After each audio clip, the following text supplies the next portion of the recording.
2 दिन बचे फुलैरा दूज में राधा कृष्ण के विवाह में। जी हाँ, आप भी सोचोगे राधा कृष्ण का विवाह हुआ था क्या? जी हाँ, बिल्कुल, जाइए भांडीरवन जाके देखिए विवाह स्थल में, वहां पे प्रमाण है कि राधा कृष्ण का विवाह हुआ था। अब सिर्फ इतना ही नहीं, हम पहले मुहूर्त के बारे में जान लेते हैं, उसके बाद हम जानेंगे कि हमें व्रत कैसे रखना है, क्या हमें फलहार करना है और श्री ठाकुर जी को हमें क्या पहनाना है, और सिर्फ इतना ही नहीं, उन्हें क्या भोग पवाना है। तो चलिए सबसे पहले हम जानते हैं कि हमें क्या क्या मुहूर्त पड़ रहा है। ठीक है, 18 तारीख के दिन के तकरीबन 5 बजे के आसपास से लेकर शाम के 19 तारीख के दिन के 4 बजे के आसपास तक का मुहूर्त पड़ रहा है। श्री जी ठाकुर जी का विवाह शुभ तो पूरा ही दिन रहेगा, लेकिन वास्तव में मुहूर्त है जो मैं आपको बता रही हूँ। अब इन सबसे हटके एक चीज और कि अगर इस दिन आप व्रत रखते हैं, पहली बात तो इस दिन अगर आप व्रत रखते हैं तो हमारे श्री ठाकुर जी इतना प्रसन्न होते हैं कि वो आपके सारे डीड्स को क्लियर कर देते हैं, सारे कर्मास को क्लेंस कर देते हैं, सारे कर्मास को क्लीन कर देते हैं। ठीक है, अब इस दिन अगर आप व्रत रख रहे हैं तो सबसे पहले आपको 19 तारीख की सुबह उठना है। जी हाँ, ब्रह्म मुहूर्त में आपको उठना है, आपको स्नान करना है, स्नान करके आपको एक घी का दिया जलाना है अपने राइट हैंड साइड। ठीक है, हो सकता है वीडियो में आपको लेफ्ट लग रहा हो, लेकिन आपको अपने राइट हैंड साइड उस दिए को रखना है और रखकर श्री ठाकुर जी का नाम जाप करना है, उनका ध्यान करना है। ठीक है,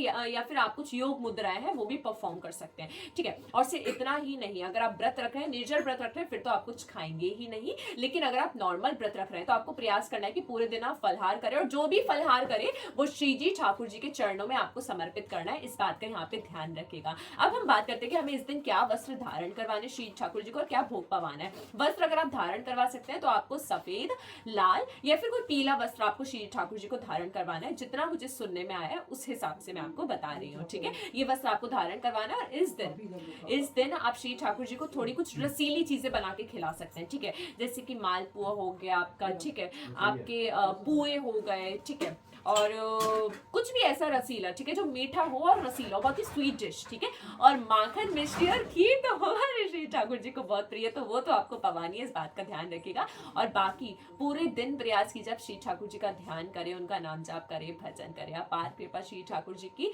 फूलों की जो होली है वो तो खेलना बिल्कुल मत भूलिएगा। फूलों की बारिश, फूलों की वर्षा तो आपको करनी ही करनी है, बिल्कुल मत भूलिएगा, इस बात का ध्यान रखिएगा। ठीक है, राधे राधे।